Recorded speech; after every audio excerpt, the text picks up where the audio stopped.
Why did the dog do so well in school? I don't know. Because he's a teacher's pet. Hi, I'm Raquel, and I partner with 240 to help teachers pass their certification exams. Today, we're gonna help you. This video is going to prepare you for the MTLE Pedagogy Elementary Subtest 1. That's test code 12. This video is gonna cover 3 things: what's on the test and how to study for it, the most likely concepts that will be on the test, and we're gonna look at a few practice questions. MTLE stands for Minnesota Teaching Licensure Examination. And there is a subtest 2 for this exam, but we're gonna cover that in a different video. Today is part 1 of your mental workout. You ready to break a sweat? Don't worry, me neither. But let's get some reps in. Now, the MTLE Pedagogy Elementary Subtest 1 consists of approximately 50 total questions coming from 2 overarching sub-areas. The sub-areas are student development and learning and learning environment. Each sub-area is worth about 50% of the exam. This means you'll see about 25 questions from each.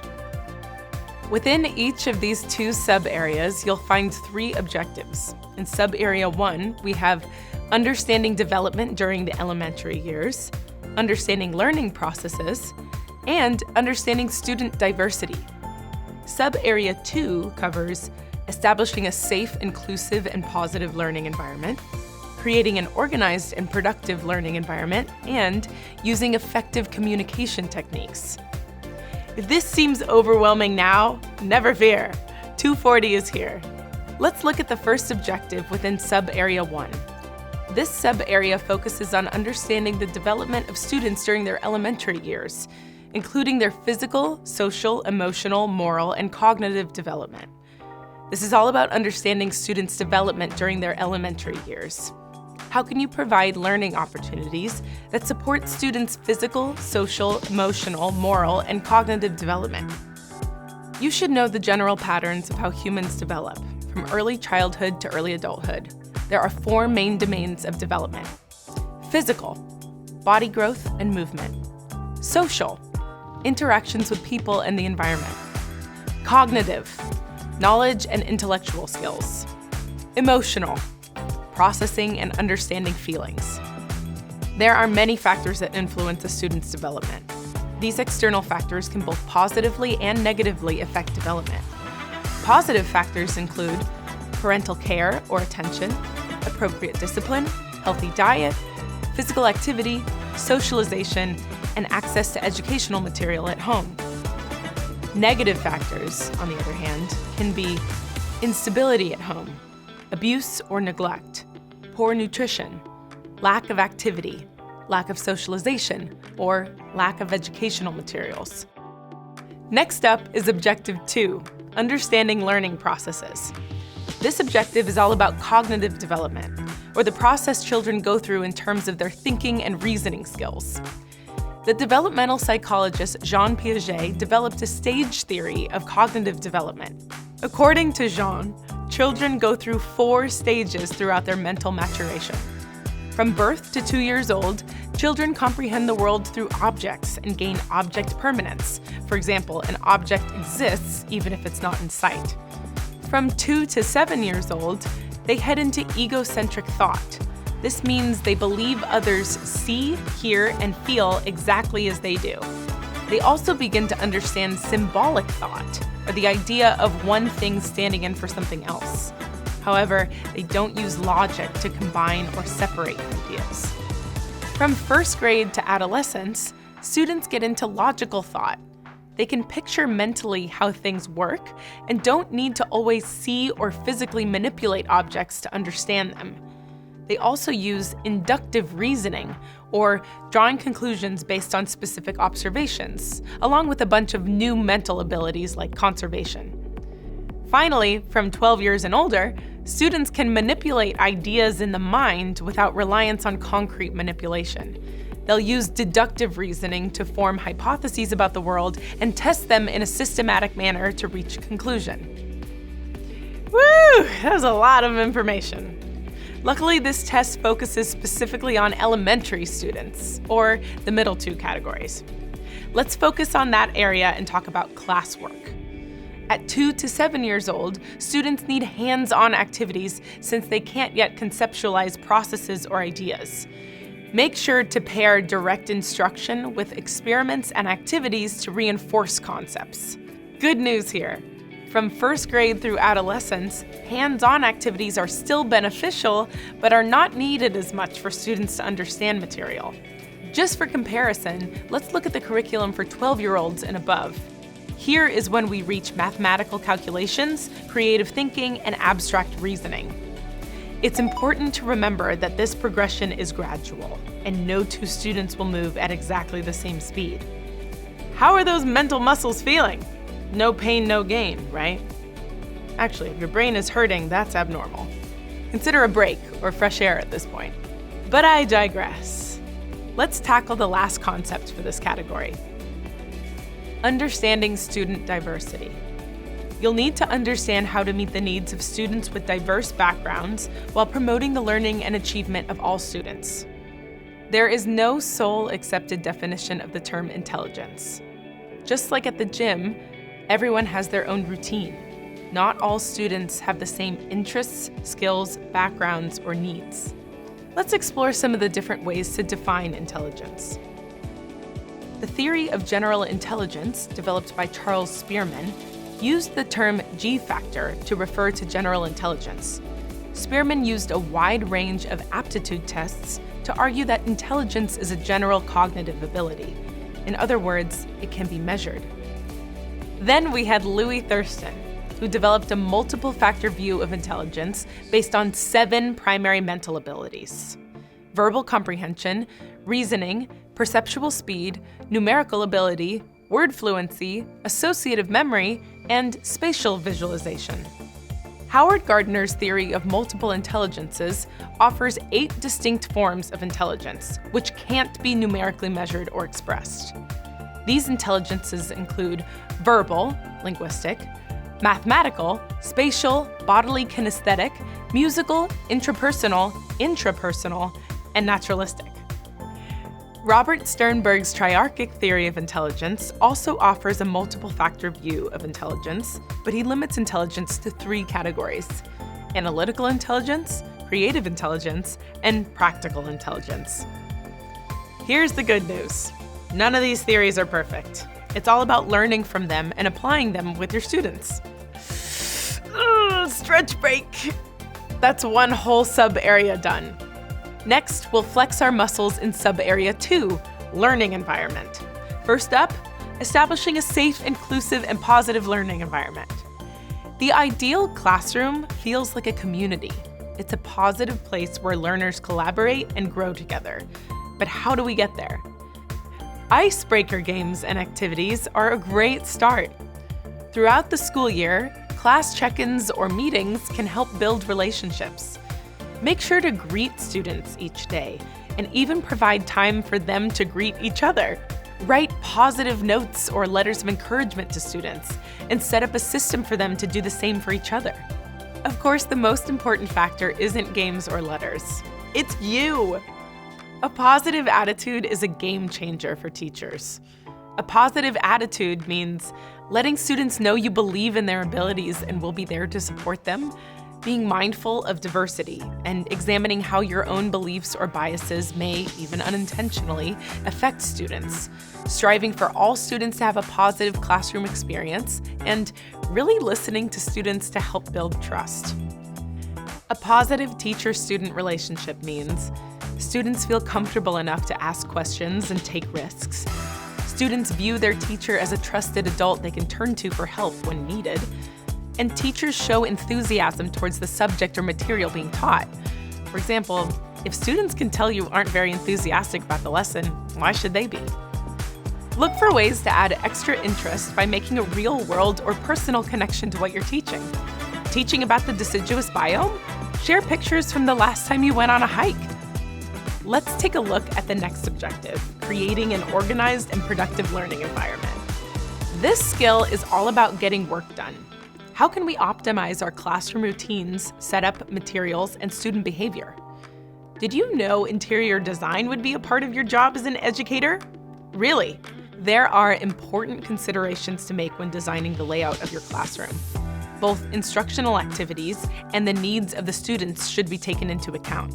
Ask these questions to guide the physical layout of a classroom. Are all students able to access what they need in the space? Do all students have a clear view of what or who they need to see? Can the teacher see and easily reach all students? Have the special needs students been taken into consideration?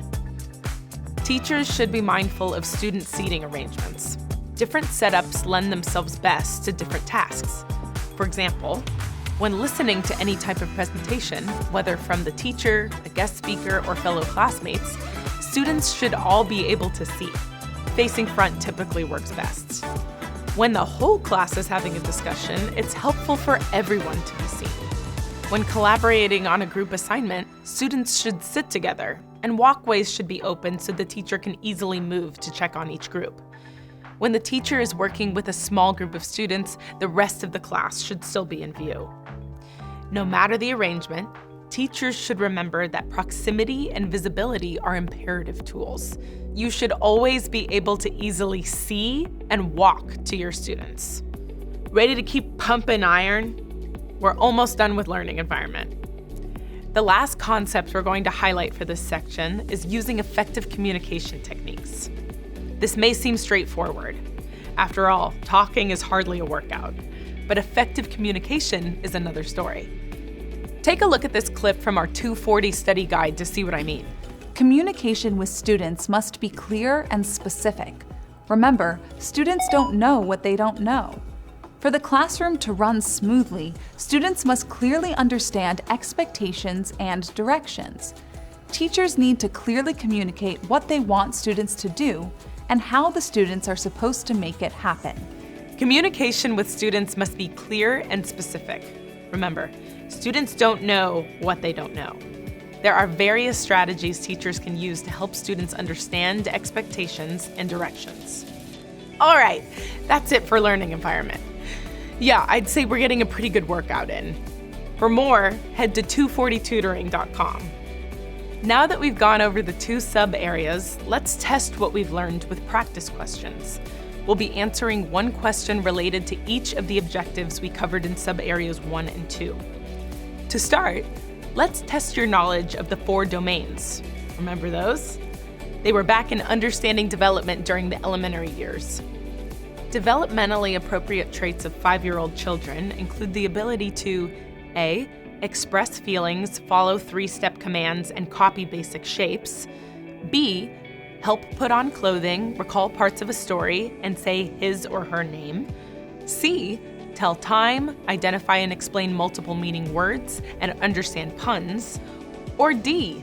Write paragraphs, socialize according to interests, and solve math problems with decimals. Remember the 4 domains: physical, social, cognitive, and emotional. Keeping those in mind, the correct answer is A. By age 5, a child is typically able to express feelings, follow 3-step commands, and copy basic shapes. Answer B is usually mastered by age 3, and C and D are typically mastered at the older ages. Great work! Now let's dive back into the next objective in sub-area 1, understanding learning processes. Which of the following capabilities best describes a child's cognitive development at the beginning of the concrete operational stage? A. Can logically think through a series of actions. B. Can self-reflect on their own thought processes. C. Can observe phenomena in the environment and develop their own conclusions. Or D. Can create multiple solutions to a single problem. Got your answer ready? Here we go. The correct answer is B. A child at the beginning of the concrete operational stage would be able to think logically through a series of actions. Nice job.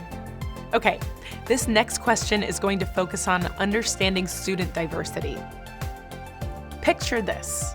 While developing a lesson plan, a health teacher has incorporated activities that require students to analyze a set of data and graphs to form hypotheses about the current overall health of a group of people. After analyzing this information, students are asked to make recommendations to improve the prognosis of the group. These activities will appeal to which learning style of students? A, visual spatial, B, interpersonal, C, verbal linguistic, or D, logical mathematical? Let's walk through these answers. There are some visual aspects involved in this activity through graphs, but not enough to call it visual spatial. There is no information that indicates that this activity would appeal to interpersonal learners who enjoy interacting with others through discussion or debate. And students who are verbal linguistic learners enjoy reading and writing activities, unlike this one, which means the correct answer is D. This activity would appeal to students with logical mathematical learning styles due to reliance on numbers and critical thinking skills. Whew! 3 down, 3 to go. We're moving into sub-area 2 now, and starting with establishing a safe, inclusive, and positive learning environment. Which of the following strategies best supports a teacher's goal to promote positivity in the classroom? A, contacting each parent with a message about their child's strengths. B, allowing students to choose partners to work with. C, introducing detailed learning objectives at the start of each class. Or D, encouraging students to self-assess with progress journals. This is tricky. These are all effective elements in an enjoyable class. However, one answer is best. The best answer here is A. Next up, creating an organized and productive learning environment. Mrs. Clark finds that some of her students are not engaged in class discussion. Which of the following would be the most effective way to set up the space to encourage student engagement in class discussions? A, require each student to provide at least one comment to the discussion. B, arrange student desks into rows where each row faces the front of the classroom. C, have each student provide a topic for a classroom discussion. Or D, arrange desks in a circle so all students face each other. Now think about Mrs. Clark's goal in the question. With that in mind, the correct answer to the question has to be D. Arranging the desks in a circle is the most likely strategy to increase student participation in class discussions because all the students can see and be involved in the conversation. How about an effective communication question? What do those look like? Which of these is a verbal communication strategy being used by a teacher? A, using different voices to convey characters in a story. B, tapping the desk of an off-task student. C, using hand gestures to help students remember the parts of a cell. Or D, giving high fives to students as they enter the classroom. Don't overthink this one. All of these are communication strategies, but the only verbal communication strategy is A. With that, we've reached the end of our questions. Nice job! Hopefully you've got a sense of the kind of assessments you'll encounter on the exam. Congratulations! Our workout is officially over. Now you deserve a rest day. Thanks for sticking with me from start to finish. If you found it helpful, give it a like. There is still plenty more to learn. Thousands of teachers have passed their certification exams using our study guides. If you really want to make sure you're prepared for the MTLE Pedagogy Elementary Subtest 1, take the next step and subscribe to the 240 Study Guide. It has hours of videos, so you can watch and/or listen while doing chores. It is test-aligned, so you know precisely what you need to study. And it has hundreds of practice questions, so you can be sure you're ready. And it has the money-back guarantee.